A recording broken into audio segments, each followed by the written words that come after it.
Hello,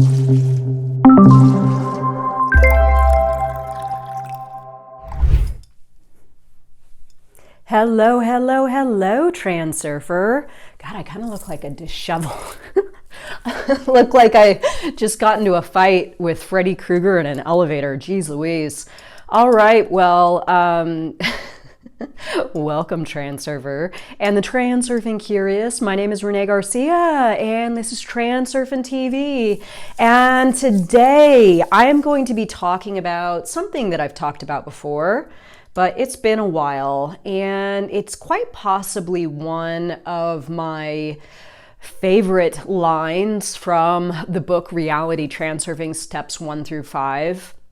I want, I fear, I can't let go. At one point, when I first encountered this saying, I'll be honest, I had no idea how to break it down or what it meant or what he was getting at. I was like, I want, I fear, I can't let go. I couldn't get it. I couldn't get it. I don't know why it didn't resonate, why it didn't click. And then probably just a couple of years ago, 2.5 years ago maybe, it just all sort of, boom, I got it. And I was on the phone the other day with Xavier Waterkane, who, by the way, whenever I talk to him, we're going to start this new podcast called Reality Transplaining, and hopefully it'll become a weekly thing. But every time I talk to him, I'm like, pen and paper ready. I am writing down a bunch of things that he's saying because, man, talk about a natural born transurfer. He is legit. So he relayed to me this story that I'm going to relay to you today about the monkey and the coconut and the rice and the trap, which I thought, oh my God, this is, I want, I fear, I can't let go. So I'm going to break down exactly what this means and why this is pertinent to you getting what it is that you want in your reality, or how holding on this I fear is keeping you from tapping into the space where you can actually obtain the thing. It's like super not used to how we typically operate as human beings. It's kind of wild. It's like, in order to actually get what it is you want, you have to absolutely let it go. So this is going to be for those of you that are still challenged or struggling or grasping on to an idea of how to get something so tightly that it's actually hindering you from getting the thing. This is oftentimes done primarily with love and money. These are the biggest ways in which we do this. And this is what I did exactly in order for me to actually get the amounts of what it was that I wanted in abundance: love, money, adventure, freedom, all this good stuff. It was doing exactly this. Before I get started, remember to like this video and comment and subscribe to this channel, please. We can see that a bunch of you are watching these videos and you aren't subscribed, so I'm gonna subscribe shame you right now. Subscribe shame, oh my God. And join us on the Facebook group, the International Transurfing Institute Facebook group, and my courses, Reality 2.0, Mo Money, Becoming Magnetic, Tufty 2.0. Let me just say that Mo Money and Becoming Magnetic, this is what I'm going to be teaching today, is the foundation for these courses. And oh my God, thank God I encountered this information, because without it, I would still be spinning my wheels myself. So this is really just an extension to those interested, what I've done to get exactly what I have in my life right now. And follow me on Instagram. All right, so let's get into it. I want, I fear, I can't let go. Number one, the breakdown. What exactly does this saying mean? Okay, so what this saying means is I want something, right? I want to find the love of my life, or I want more money, or I want freedom with my time, okay? So I want means that I don't have, I acknowledge an absence of this thing in my layer of reality, and I want to obtain it, Again, the key word here is absence. It is desiring, wanting, wishing, hoping, waiting. It's you feeling as though you do not have something in your current layer of reality. I fear, okay? So I fear I won't get it. I fear I won't know how to get it. I fear I don't have the means to achieve it. I fear that if I do not understand how to get it, I am going to clutch onto the only way that I can perceive how more so. Okay, so I know this is probably a little bit ambiguous. This was the most ambiguous part of this saying for me. The I fear is that I fear I actually won't get it. So out of this fear, I act. And this action looks like me grabbing my reality by the throat and tussling with the only ways in which I can see my means to achieve it, which are flawed and faulty. I'm going to actually lean into those more and struggle more and fear more and go about trying to obtain the thing in the faulty way, doing it more. Okay, so let me give an example of what that looks like. So, love, relationships. I will give two examples, love and money.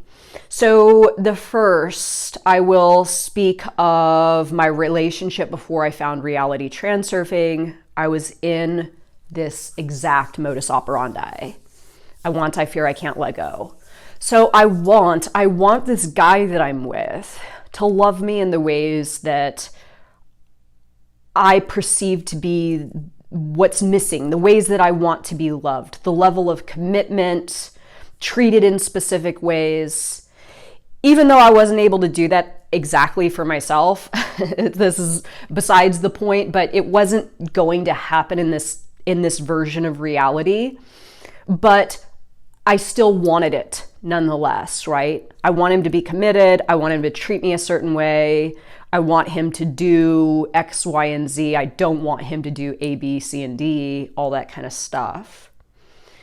But I fear that I don't understand why I can't have that. I fear I don't know the means in which to achieve it. I fear that it's unobtainable, but I'm still going to try to fight for it. This is how twisted the human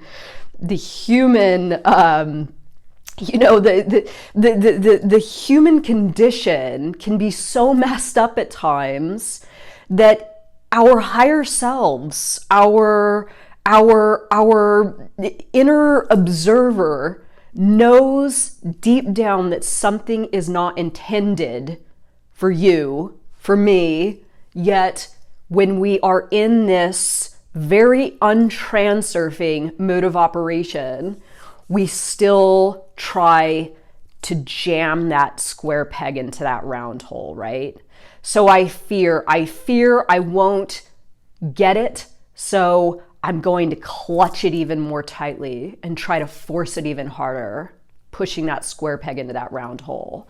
Okay, with money, same thing. Pre-reality transurfing, I'm doing my business, I'm in Los Angeles, I've got this thing that I'm doing for money. It is working, right? I'm making money and it's going well, but I'm using a ton of inner intention. I fear that it's not going to last. I fear that the ground's gonna fall out beneath me all the time. I fear that, I'm not gonna be able to maintain my stamina. So what I do, instead of switching over into a mode where things are happening more with ease, I clutch on tighter. I grasp it. By the throat, I force it. I inner intention the fuck out of my endeavor, right? I inner intention the fuck out of it. So these are the ways in which we typically go about having things that we can't seem to gain a solid and concrete hold of. Tussling, struggling, inner intention, all that stuff. This is the I fear. And then the I can't let go is I can't let go of this mode of operation. I cannot let go and release my desire to my world or turn it into an intention rather than a want, a need, or a desire. So again, the relationship that I'm referring to, almost 5 years. And the business that I was doing, 10 years, right? And I couldn't let go of the way that I was operating in either. Partially, and this is where I give myself a little bit of a break, I didn't know what else to do. So I just did what I was doing harder and more. And again, more in inner intention, because I couldn't let go of what I was doing, how I was doing it, and even the importance of the thing, right? Even the importance of the thing. Okay, so the monkey story, relayed to me by Xavier Waterkane. The monkey story, it's called the monkey trap. And essentially what it is it's a it's an example of exactly how we do just this as humans. This is a trap that's set for a monkey. What the trapper does is he puts rice into a coconut and he makes a hole in the top of the coconut. Now, the monkey, realizing there's food inside this coconut, puts his hand in, but when he grabs the rice, he makes a fist, and in making that fist, trying to pull the hand out of the coconut, he can't pull the rice out because his fist is clutched. Obviously, you can see exactly how this is pertaining to exactly what I'm talking about. This is what we do. So while the monkey is busy trying to work out the equation of how he can pull the rice out, which he can't because his hand is clutched, he's going to have to get his hand out of the coconut, let go of the rice. While he's busy trying to work out this equation, the trapper comes because the monkey's distracted. And he traps the monkey. The monkey's basically trapped himself. Okay, so this is what we do. We stick our hand into the coconut, we grab the rice, but we can't actually pull the rice through. So what we have to do, and I know in this equation, in this example, there's another means in which the monkey needs to achieve the rice. In this equation, he is not capable of having both. So how this pertains to you and what it is that you want, you are going to have to let go of the idea that that rice is going to be pulled from that coconut, period. And this may mean you giving up on the thing and trusting your world, letting go, right? I fear, I can't let go. Letting go to the alternative space, to the alternative flow. You want some rice, yet this way of doing it isn't going to bring you the rice. There is an alternative route to obtaining the rice. Okay, so 3, how can you acknowledge how you are doing this right now yourself. So again, 6 years into this, hearing everyone's problems and all the things that people are trying to pull from the coconut, primarily it's love and money, trying to force someone that's not intended for you to love you in some way, right? Just always in this state of friction, striving, trying to do something, hitting your head on the wall. Same with money. Maybe your job's not working out. Maybe your side hustle needs some sort of renovation.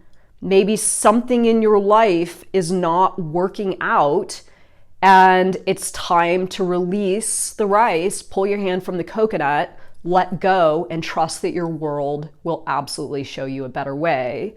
So we are all doing this in some way. Even me, I'll admit.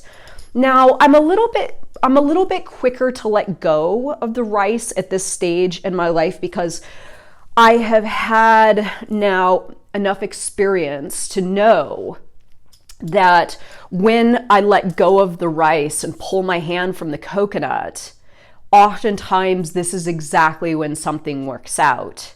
It's funny how the world works, and you've encountered this, I'm certain of it, where you've let go of the thing and you've sort of given up on it, and then all of a sudden your world presents you with exactly that which you gave up. So this is classic lowering levels of importance, right? Let me make a point really quickly. When you drop importance, lower your levels of importance, let go of the rice and pull your hand from the coconut, this does not mean that you entirely stop taking action. This means that you lower your levels of importance surrounding obtaining the rice through the coconut in that way. This is you letting yourself go into the alternatives flow. It does not mean you become sedentary, lazy, sit on the couch, and wait for the rice to come to you. You still have to take some action. So how can you transurf your way out and then your way in to exactly what it is that you're intending? Again, this letting go thing is huge. I fear, I can't let go. So how about I intend, I release myself to the alternatives flow. Go back and take a look at the video, How Importance Wrecks Your Life. This is a classic example of how when we focus on one way in which we can achieve something, the means to achieve something in a specific way, we essentially put blinders over our eyes, like a horse being transported and can't see anything. It's exactly the same. When you're doing this, you cannot see that there are other ways in which you can achieve what it is you intend via different means. It's a mind-blowing miracle once you get the hang of it. Releasing, and then all of a sudden you're open, your eyes are open, outer intention can show you ways in which something can be achieved. And then it's like you transurf your way into it so much easier. So how can you transurf yourself out, letting go of the rice, pulling your hand from the coconut, and opening your eyes to different ways in which your intention can be achieved? And then also, as a side note, do you trust your world? Do you trust that your world will deliver it? If you can't trust your world, if you don't trust your world, then this is probably this is a good opportunity for you to really dive in to this practice of learning how to trust your world, because obviously, as this funny little story of the monkey and the coconut, there's more rice in the world than just what's in that coconut. It's the same for you with money, love, romance, adventure, freedom, peace of mind. There's and infinite number of ways in which you can achieve it. Okay, so 5, to wrap this up. Run the 4 steps, okay? So the 4 steps of reality creation. Acknowledge that that version of reality exists first. Without that, you can do nothing. This is the first and most crucial step of creating your own reality. And this could simply be you saying to yourself, I know there's an easier way. I acknowledge that there's an easier way of achieving me getting the rice. Then it's the next 3 steps, aligning yourself with that version of reality via your thoughts, your actions, and your frequency.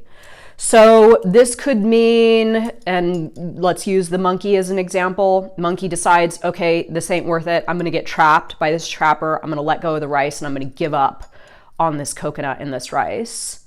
Letting go, right? Pulling the hand out, acknowledging that there's another way in which monkey can find some rice, thinking that there is another way for the rice to be found, and just resonating with that sort of pattern of thinking.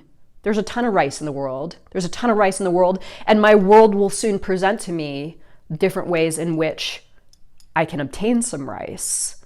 Then the actions have to follow. Monkey's not going to just stand there and wait for the rice to come. Monkey's going to start moving through the jungle in search of the next meal. And then obviously the frequency really in this scenario is more about the monkey feeling as though there is an opportunity to obtain something to eat in an easier way, or that it's not that challenging, or that it's going to come in an unexpected way, maybe in a way that will surprise the monkey or something like that, resonating at a frequency of feeling as though it's open. It's open. Does that make sense? Rather than, let me say it this way. This is a better way to say it. Rather than monkey going into the jungle and being like, rice isn't meant for me. That was my only opportunity to get some rice.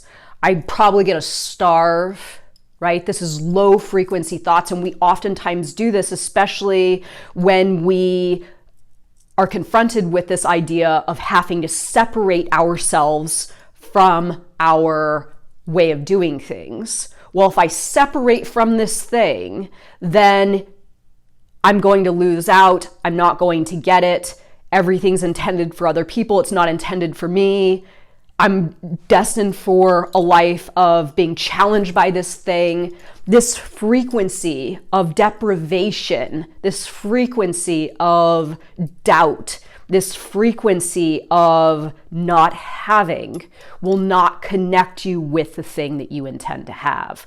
So sort of elevating yourself above that and being like, my world's going to take care of me. My world's going to show up. I'm going to resonate at the frequency of probability and opportunity and good fortune and things working out in my favor in unexpected ways.